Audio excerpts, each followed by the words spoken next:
오늘은 만일 하나님의 아들이거든이라는 세 번째 말씀을 가지고 함께 은혜를 나눌까 합니다. 속담에 바늘도둑이 소도둑 된다라는 이야기가 있지요. 이 속담이 주는 핵심 교훈은 무엇일까요? 도둑질을 하지 말아라 라는 어떤 행위에 초점을 맞추고 있는 걸까요? 아니죠. 이 속담이 진짜로 경계하고 교훈하고 있는 것은 이 정도쯤이야 라고 생각에 도덕률에 따른 그 양심의 경계선을 넘어서는 행동들이 마침내 만들어내는 위험성에 있습니다. 그 위험성이라는 것은 바로 양심이라는 경계면에 저항력이 사라지는 것을 의미합니다. 여기 양심이라는 가죽이 있습니다. 이 가죽에 여러분이 바늘로 구멍을 내고 있다고 한번 상상을 해보십시오. 바늘이 쑥 들어갈까요? 아니겠죠. 천과 다르게 가죽은 질긴 섬유 조직들로 매우 촘촘하게 엉켜 있기 때문에 그것을 뚫고 바늘을 집어넣으려고 한다고 하면 그 섬유 조직들의 엄청난 저항들을 끊어내고 밀어 넣어야만 합니다. 골무 없이는 바늘 끝을 밀어 넣기라는 것은 결코 쉬운 일이 아닐 겁니다. 그러나 아무리 질긴 가죽이라고 해도 한번 구멍을 뚫게 되면 어떻게 되죠? 그 다음부터는 쉽지요. 한번 뚫린 구멍에 바늘을 집어넣는 것은 아주 쉬운 일입니다. 아무런 저항 없이 밀어넣을 수가 있습니다. 바늘뿐만이 아니죠. 이제는 그 구멍을 통해서 조금 더 굵은 송곳도 처음보다 손쉽게 집어넣을 수가 있어요. 왜냐? 그 뚫린 구멍을 공략해가지고 그걸 비집고 집어넣으면 구멍이 없을 때 처음 바늘로 찌르는 것보다 훨씬 더 쉽게 들어갈 수 있기 때문입니다. 점점 이렇게 조금씩 늘려가면 나중에는 황소 한 마리도 들어갈 수 있는 구멍을 만들어낼 수가 있는 거죠. 가죽이 어마어마하게 크다고 한다면. 사탄도 이 양심이라는 저항의 원리를 정확히 알고 있습니다. 그래서 사탄은 우리를 유혹하고 시험할 때에 처음부터 소를 훔쳐오라고 우리를 유혹하지 않아요. 그저 아무도 신경 쓰지 않는, 그리고 전혀 가치가 있어 보이지 않는 바늘 하나를 그냥 손에 쥐고 오라고 우리를 유혹합니다. 오늘 마지막 시험을 받고 계시는 예수님께도 마찬가지입니다. 마귀는 결코 하나님이 앉아 계시는 저 하늘의 보좌를 훔치라고 유혹하지 않습니다. 혹은 하나님의 뜻을 대놓고 부정하거나 공격으로 대항하라고 시험하지도 않습니다. 마귀는 딱 바늘 하나 정도를 훔치는 데 필요한 만큼만 경계선을 넘어서는 것을 예수님께 유혹하고 있을 따름입니다. 게다가 그 시험은 결코 폭력적이거나 무례하지도 않습니다. 그는 결코 강제적이지가 않아요. 오히려 부드럽고 정중합니다. 마치 VIP를 대하듯 누가 봐도 말도 안 되고 파격적인 제안으로 예수님을 초청하고 있는 거죠. 다 같이 8절에서 9절을 한번 읽어볼까요? 시작. 마귀가 또 그를 데리고 지극히 높은 산으로 가서 천하 만국과 그 영광을 보여 이르되 만일 내게 엎드려 경배하면 이 모든 것을 내게 주리라. 이 구절에서 어디에 폭력과 무례함이 있단 말입니까? 이 구절에서 마귀가 라는 주어만 빼면 참 우리가 은혜로 받을 수 있는 말씀이 되는 거예요.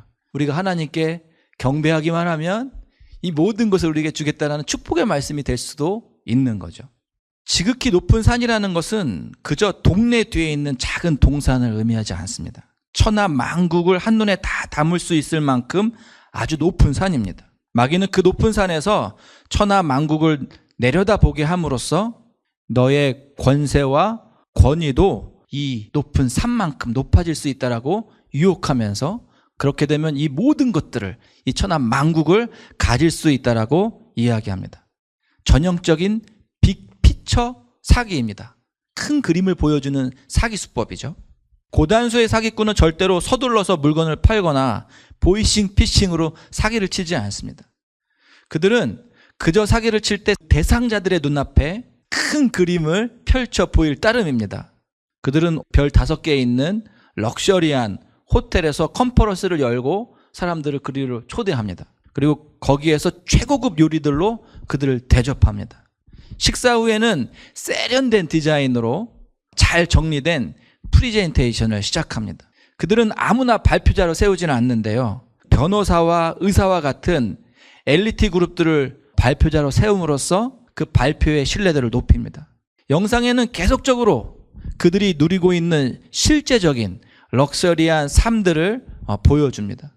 그들은 돈 많이 벌 수 있다라고 100번 말로써 설득하지 않아요. 그저 자신들의 통장에 달달이 입금되어지고 있는, 실제적으로 입금되어지고 있는 그 천문학적인 수익을 보여줄 따름입니다. 그리고 마지막에 이렇게 말합니다. 당신들도 나처럼 될 수 있습니다. 우리에게는 당신을 그렇게 만들어줄 능력이 있습니다 라고 이야기하는 거죠. 그저 지금 회원으로 가입만 하면, 그저 지금 천하만국에 비해서 요만큼 투자를 지금 하기만 한다면 당신도 나와 같이 될 수 있습니다 이렇게 이야기합니다. 만약 그들이 말로만 떠들어댔다면 누구도 그 유혹에 넘어가지 않을 겁니다. 야, 그게 말이 되냐? 그러면 다 부자가 될게 라고 이성적으로 판단하고 경계심을 높였을 것입니다. 그런데 이렇게 빅피처를 보여주면 나도 저렇게 될 수 있다, 나도 저렇게 되고 싶다라는 욕망의 회로가 작동하면서 우리의 이성을 마비시킵니다.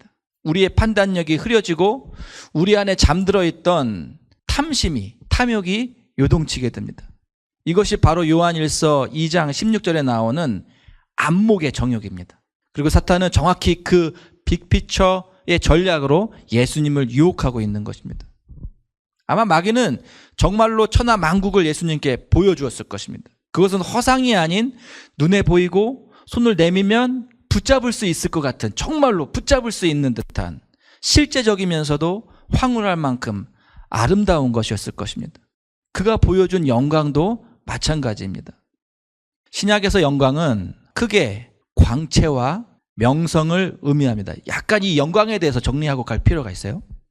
청교도 신학자였던 토마스 왓슨과 조나단 에드워즈는 이 영광의 개념을 본질적인 영광과 선포적인 영광으로 구별합니다. 무슨 영광과 무슨 영광이요?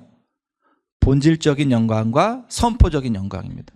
본질적인 영광이란 하나님이 본래 가지고 계신 완전함 자체를 의미합니다. 비유하자면 태양 자체가 갖고 있는 빛과 열을 의미합니다.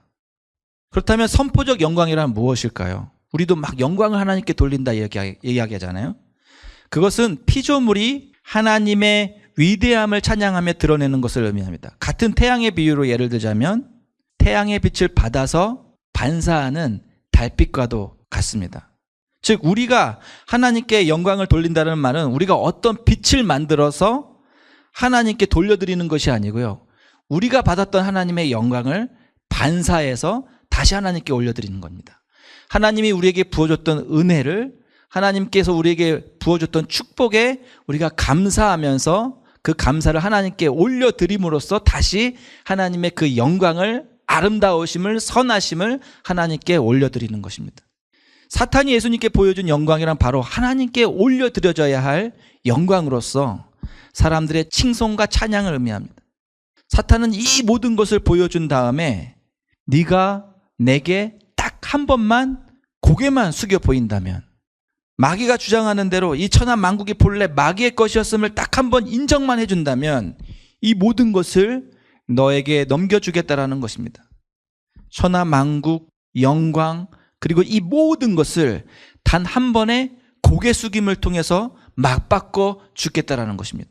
딱 한 번만 타협하면, 딱 바늘구멍만큼 양심의 벽에 구멍을 낸다면 이 모든 것을 가질 수 있다라고 이야기하는 것입니다. 만약 여러분이 이 시험 앞에 서 있다라고 한다면 여러분은 어떻게 반응하시겠습니까? 사실 오늘 예수님이 받고 계신 시험, 곧 마귀에게 한 번만 고개를 숙이면 모든 것을 가질 수 있다는 타협이라는 유혹과 시험은 일상 가운데 우리가 가장 빈번히 경험하게 되는 사탄의 시험이 아닐까 합니다. 사실 지난주 저도 이 시험 앞에 거의 넘어질 뻔했던 경험을 했습니다. 저희 집에는 컬러 레이저 프린터가 하나가 있습니다. 근데 이게 출력을 할 때마다 오른쪽에 줄무늬가 자꾸 나오는 거예요. 이게 점점 줄무늬가 많아지더니 이제는 글씨를 막 가릴 만큼 넓어졌습니다. 그래서 큰 마음 먹고 프린터를 한 대 사기로 했습니다. 그냥 내 개인으로만 쓰면은 그냥 불편함 없이 사용할 수 있을 것 같은데, 이제는 교회 악보도 출력을 해야 되고 여러분에게 나눠줄 어떠한 프린트물도 출력한다고 생각하면 이 불편함은 빨리 해소를 해야 될 것 같다라는 생각이 들었습니다. 그래서 복사기는 아니지만 웬만한 복사기의 기능을 다 흉내낼 수 있는 복합기를 한 대를 사기로 마음 먹었습니다. 그래서 약 600불 교회 재정을 들어서 프린터를 한 대 샀습니다. 물건을 기다리고 있는데 어느 날 이제 집에 왔는데 집 앞에 이 프린터 박스가 와 있는 거예요. 근데 생각보다도 이 프린터 박스가 생각보다 높은 거예요. 원래 한 이 정도 돼야 되는데 한 이 정도가 되는 거예요. 멀리서 보니까. 그래서 얼른 차에서 내려가가지고 가까이 보니까 이 박스가 두 개가 쌓여져 있는 거예요. 그래서 순간적으로 제 마음에 어떤 마음이 들었을까요? 혹시 아마존에서 두 대를 보내준 거 아니야? 라는 그러한 마음이 들었습니다. 그리고 정확히 그 생각이 든 동시에 제 심장이 막 흥분으로 벌렁거리기 시작했습니다. 묘한 흥분이었어요. 부끄럽지만 야 이거 땡 잡는 거 아니야? 라는 이 탄심에 찬 멘트가 막 절로 마음속에서 흘러나왔습니다. 일단 나대는 제 심장을 진정시켰어요. 심장 아직은 아니야. 아직 몰라. 부수적인 액세서리가 큰 박스에 담겨져 온 걸 수도 있어. 아직 나대지 마라. 이게 마음을 진정하고요. 어디서 힘이 났는지 그 무거운 박스 두 개를 얼른 집으로 옮겨 넣었습니다. 평소 같아서는 생각하고 막 움직였을 텐데요. 아주 후다닥 누가 또 이렇게 다시 올까봐 후다닥 집어넣고요. 얼른 박스 하나를 뜯어가지고 열기 시작했어요. 이게 일단은 찬찬히 봤죠. 박스가 진짜 똑같은 거예요. 상표도 똑같고 이름도 똑같고 흥분이 되더라고요. 그래서 얼른 뜯어가지고 얼른 하나를 설치해봤어요. 역시 박스 하나인데도 불구하고 그 안에 있는 프린터기는 제대로 작동을 했어요. 그 말은 뭐예요? 똑같은 게 하나 더 왔다라는 거예요. 할렐루야인가요? 나머지 박스는 부가 액세서리 박스가 아니었고요. 그 속에도 600불짜리, 무려 600불짜리 그 프린터 한 대가 온전히 들어있었던 거예요. 제 마음이 요동치기 시작했어요.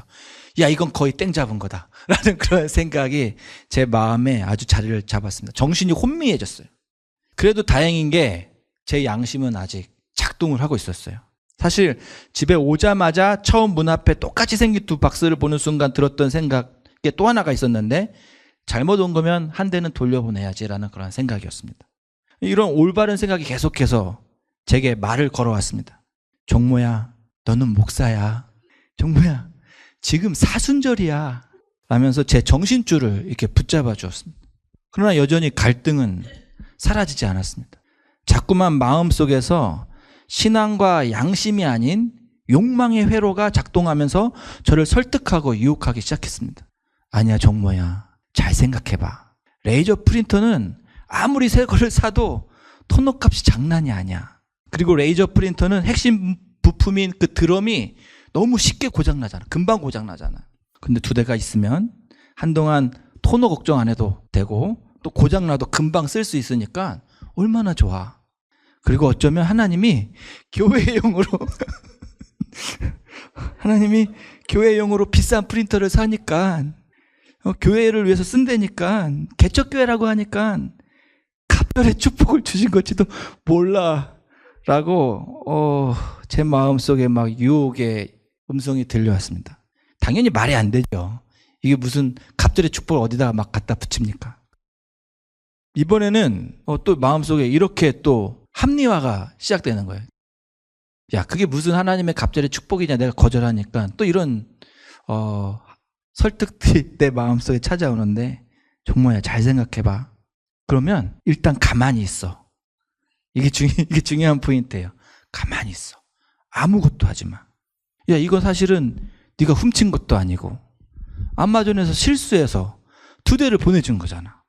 그럼 일단 가만히 있어. 거기서 달라고 하면 그때 가서 돌려주면 되겠지만 거기서 아무런 액션이 없으면 그냥 가질 수 있는 거잖아. 이건 내가 훔친 게 아니잖아. 그들이 갖다 준 거잖아. 라고 하면서 제 마음속에 가만히 있어봐. 아무것도 하지 마. 라는 유혹의 소리가 들렸습니다. 자, 그 다음에 제가 어떻게 했을까요? 그 유혹들을 이기고 아마존에다가 전화를 했을까요? 정말로 가만히 있었어요. 한 이틀 동안 가라지에다가 이렇게 잘 놓고 가만히 있었어요. 연락도 안 취하고. 물론 사이트는 한번 봤어요. 잘못 왔을 때 어떻게 하나. 근데 뭐 리턴에 그런 건 없더라고요. 뭐 니네들이 실수해서 잘못 돌렸다 이런 리즌이 없더라고요. 그래서 가만히 있었어요. 하지만 마음이 계속 불편했어요. 나는 목사고 사순절이고 하나님이 이거 진짜 기뻐하실까? 라는 그러한 질문이 끊임없이 제 마음을 요동치게 했습니다. 그래서 결국은 결심을 하게 되었습니다. 이 사실을 털어놓아야겠다고. 누구한테요? 제 아내한테. 일단은 아마존한테 말고 제 아내한테. 왜냐하면 제 아내가 저보다 훨씬 영어도 잘하고 상당히 보수적이거든요. 그래서 아내한테 제 이 모든 흔들렸던 마음까지 고백했어요. 이걸 이제 내가 자꾸 이렇게 감추려고 하니까 내가 이렇게 해가지고 이렇게 흔들렸고 이렇게 됐다 이렇게 이야기했어요. 그리고 이 모든 프린터의 처분을 제 아내에게 위임하였습니다. 사실 제 아내는 상당히 보수적입니다. 저는 되게 융통성이 많은 사람이고요. 아내는 되게 보수적이에요. 제가 14년 사역했던 예수소망교회에서 사임할 때 당회에서 저희가 이제 부목사로서 타고 다녔던 밴이 있었는데 그걸 그냥 목사님 쓰세요라고 이야기를 했었습니다.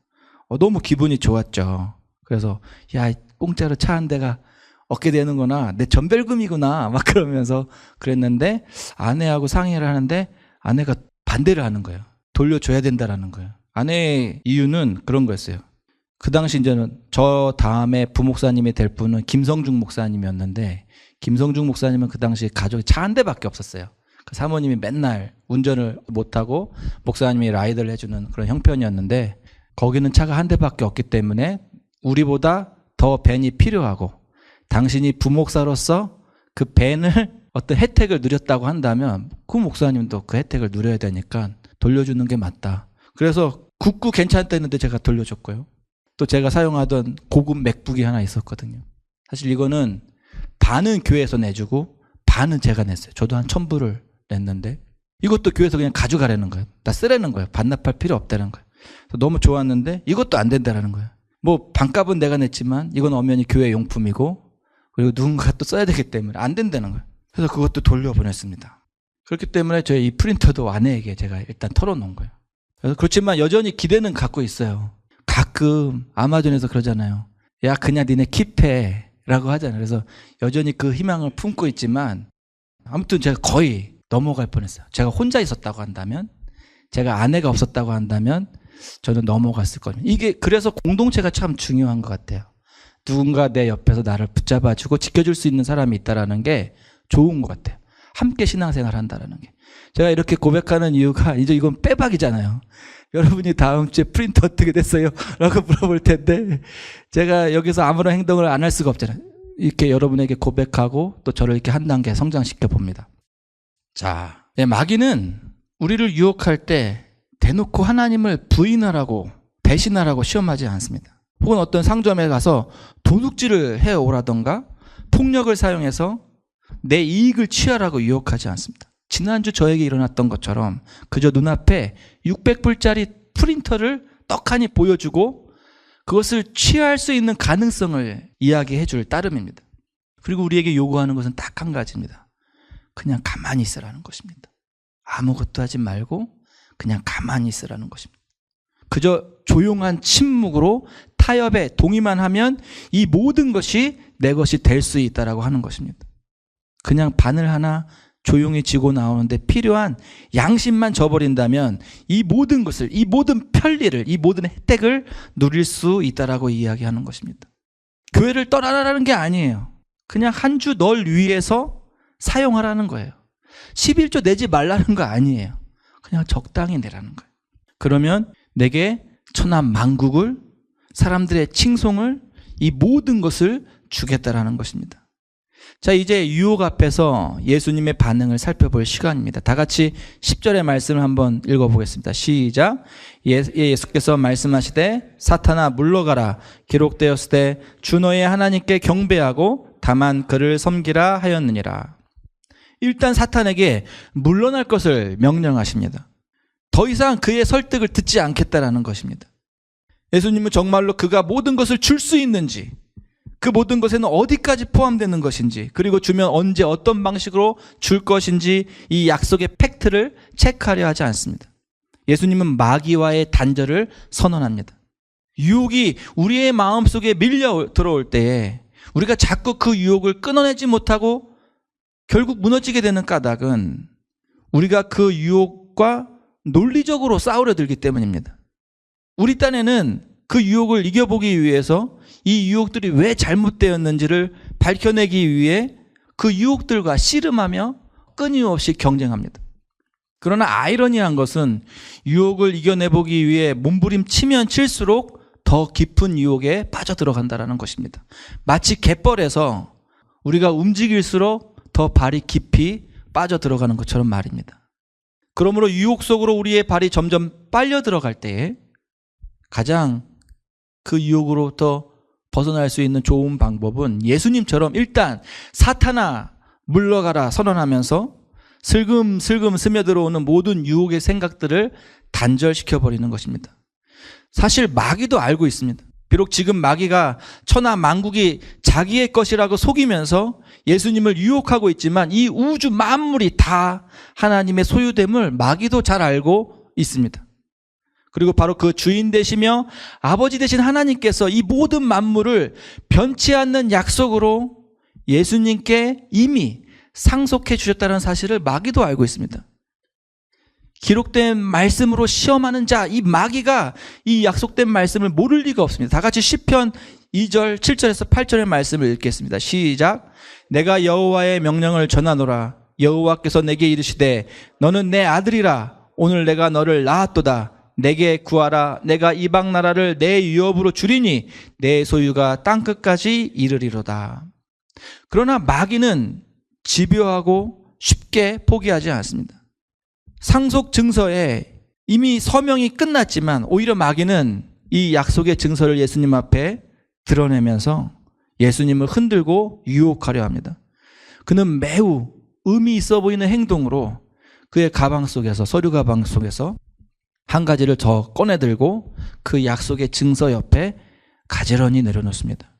그것은 바로 부정할 수 없게 찍혀있는 예수님의 현실이라는 사진들이었습니다. 이 사진 속에는 예수를 복중에 품고 애굽으로 도망치고 있는 가난한 부부의 모습이 담겨져 있고요. 그리고 이 사진 속에는 냄새나는 말구에 놓여있는 아기 예수의 모습이 찍혀 있고요. 나사렛이라는 작은 동네에서 목수의 아들로서 일상을 보내고 있는 어린 예수의 모습이 찍혀 있고요. 또한 고향 땅에서 무시받고 쫓겨나고 있는 청년 예수의 모습이 찍혀 있고요. 바리새인과 서기관이라는 이스라엘 존경받는 지도자들로부터 힐랑과 멸시를 받고 있는 모습이 담겨져 있습니다. 마귀는 그 약속의 증서 옆에 이 사진들을 펼쳐 보이며 지금의 그 예수님의 현실을 예수님의 두 눈으로 확인하게 합니다. 그리고 정말로 안타까워하는 목소리로 예수님을 변론하는 듯, 대변해 주는 듯이 이렇게 속삭입니다. 천하 만국을 주셨다며, 하나님의 아들이라며, 모든 것을 다 가졌다며, 그런데 하나님은 왜 정작 너에게서 모든 것을 다 빼앗아 가시는 것 같지? 그 옛날 천하 만국을 발 아래 놓고 다스렸던 너의 모든 권세와 권위는 어디로 다 사라졌지? 천군 천사의 찬양에 둘러싸여서 칭송받던 너의 영광은 도대체 어디에 있지?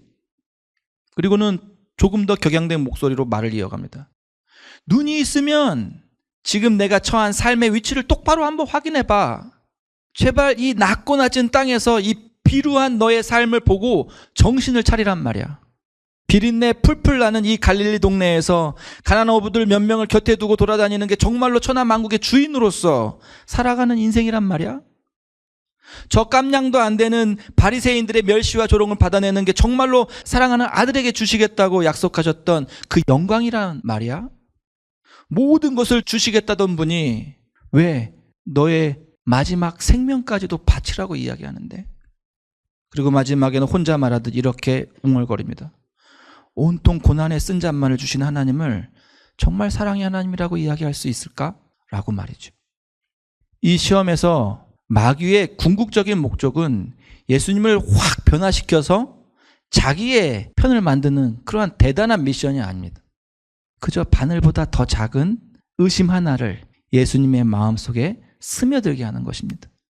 과연 내가 하나님의 아들이 맞을까? 더 나아가서 정말 그분은 나를 사랑하는 내 아버지가 맞을까? 라는 그런 의심 말입니다.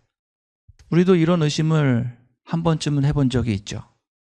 하나님이 아버지라면 내가 하나님의 자녀라면 이러면 안 되는 거 아니야? 하나님은 풍성하시고 내게 모든 것을 주시기 원한다는 하나님인데 왜 내 삶은 이렇게 여전히 가난하고 내 삶은 이렇게 초라해야 하지? 내가 만약 정말로 하나님의 자녀라면 그때 그 불행 속에서 그 위기 속에서 하나님이 나를 도와줘야 됐던 거 아니야? 내가 정말로 하나님의 자녀였다면 하나님이 지금 이 눈앞에 있는 고통의 잔들을 치워주셔야 되는 거 아니야? 라는 의심들 말입니다. 사탄은 이렇게 우리의 일상에 의심이라는 복선이 깔리게 될 때 비로소 유혹을 시작합니다. 우리 눈앞에 빅피처를 보여주면서 이렇게 속삭이죠. 차라리 내게 딱 한 번 고개를 숙여봐. 그러면 내가 하나님이 주지 못하는 천하만국을 너에게 줄게. 차라리 나를 경배해봐. 그러면 말뿐인 약속이 아닌 손에 잡히는 기회를 주고 럭셔리한 집과 차도 주고 명예와 사람들의 칭송도 받게 해줄게. 그냥 나에게 한번 경배해봐. 사탄은 사탄의 모습으로 우리를 찾아오지 않아요. 여기에서 나에게 경배하라 할 때 이 사탄은 다양한 모습으로 찾아오는 거예요. 우리가 기회라고 생각하는 모습들로. 안타깝게도 많은 성도들이 이 의심과 유혹 앞에 무너져 신앙의 순수함을 저버리고 세상에 타협하는 그리스도인이 되어갑니다. 하나님을 부인하지는 않지만 하나님을 위해 세상이 약속하는 기회, 가능성 있어 보이는 내 미래, 내 생명까지는 걸지 않습니다. 말씀을 부정하지도 않지만 말씀대로 살기 위해서 치열한 싸움은 사양합니다. 그들은 긍정적인 회로를 돌려서 하나님과 나를 동시에 만족시킬 수 있는 신앙의 방법이 있다라고 자꾸 자기를 설득합니다. 그리고 그 방법은 그저 가만히 있는 것이라고 이야기합니다. 뜨겁지도 않고 차갑지도 않고 그냥 조용한 신앙의 상태를 유지하라는 것입니다. 그저 하나님과 세상 사이에 그 어느 적당한 위치의 자리를 잡고 유난 떨지 말고 적당히 타협하면서 신앙생활 하라는 것입니다. 이렇게 생각할 때에 우리를 무너뜨리는 가장 위험한 전쟁터는 총알이 빗발치는 전장의 한복판이 아닌 것 같습니다. 어쩌면 진짜 위험한 전쟁의 한복판은 우리의 신앙이 한순간 땅에 떨어질 수 있는 그러한 위기를 경험하는 그러한 신앙의 전장은 애쓰지 않아도 긴장하지 않아도 아무런 위기 없이 살아갈 수 있는 그러한 그냥 느슨한 우리의 일상이 아닐까 합니다. 다 같이 요한계시록 3장 15절에서 16절의 말씀을 읽어보겠습니다. 그러한 마음을 갖고 살아가는 우리에게 주시는 하나님의 음성입니다. 시작. 내가 내 행위를 아노니 내가 차지도 아니하고 뜨겁지도 아니하도다. 내가 차든지 뜨겁든지 하기를 원하노라. 내가 이같이 미지근하여 뜨겁지도 아니하고 차지도 아니하니 내 입에서 너를 토하여 버리라. 우리는 결코 가만히 있으면 안 됩니다. 우리는 결코 스며드는 사탄의 유혹 앞에 타협하면 안 됩니다. 아무리 작은 바늘구멍이라 할지라도 우리는 그것을 허용하면 안 되는 것입니다. 우리는 큰 목소리로 사탄아 물러가라라고 외치면서 사탄과 우리의 경계선을 명확히 구분지어야 하는 것입니다. 바늘구멍만큼도 우리의 경계를 허물면 안 됩니다. 왜 자꾸만 우리가 그 유혹 앞에서 넘어지고 무너집니까? 그것은 우리가 그 스며드는 유혹들을 내 상황으로 해석하고 내 생각으로 판단하고 내 기분과 감정에 따라 평가하려 하기 때문입니다. 우리가 흔들림 없이 그 유혹들을 이겨내고 사탄과 타협하지 않고 분명한 신앙의 자리를 지켜내기 위해서는 상황과 경험과 감정에 따라 변하지 않고 흔들리지 않는 기준이 필요합니다. 그 기준이 무엇일까요? 그것은 바로 하나님의 말씀이라는 진리입니다. 예수님은 바로 이 기록된 진리의 말씀을 통해서 다시 한번 사단의 마지막 유혹을 이겨내십니다. 다 같이 10절의 말씀을 한 번 더 읽겠습니다. 시작. 이에 예수께서 말씀하시되 사탄아 물러가라. 기록되었을 때 주 너의 하나님께 경배하고 다만 그를 섬기라 하였느니라. 사탄의 시험을 이기는 유일한 방법은 무엇입니까? 다만 오직 하나님의 말씀이 해석하게 하고 다만 하나님의 말씀이 평가하게 하며 다만 하나님의 말씀 앞에 우리의 삶을 맡기는 것입니다. 평탄한 일상 가운데 슬그머니 스며드는 사탄의 그 유혹 앞에 과연 그러한가 라면서 그 유혹들을 묵상하는 것이 아니라 혹은 그 유혹들을 해석해 보겠다고 지난주 제가 그랬던 것처럼 여러분의 상황과 경험 그리고 지금 처해 있는 여러분의 감정이 그것들을 평가하고 판단하게 두는 것이 아니라 오직 흔들리지 않는 하나님의 영원히 변치 않는 진리의 그 말씀이 그 유혹들을 판단하게 하고 해석하게 하는 것입니다. 그리고 그 말씀이 말씀하시는 대로, 그 말씀이 가르쳐 주시는 대로, 그 말씀이 이끄시는 대로 나아가는 것입니다. 바라옵기는 이 진리 되신 하나님의 말씀을 등대 삼고 빛으로 나아갈 수 있는 저와 여러분이 될 수 있기를 소원합니다. 빛과 어둠이 공존하는 타협이라는 그 그늘에서 벗어나서 하나님의 뜻이라는 그 밝은 길로 나아갈 수 있는 저와 여러분의 믿음의 삶이 되기를 소원합니다. 말씀을 맺습니다. 바늘도둑이 소도둑됩니다. 신앙과 양심이라는 경계선에 작은 구멍이 났을 때 그것을 방치하면 믿음의 댐을 무너뜨릴 수 있는 무서운 죄의 습관이 될 수 있습니다. 이 습관에서 벗어날 수 있는 효과적인 방법이 하나 있는데 그것은 바로 같은 원리로서 거꾸로 하는 거예요.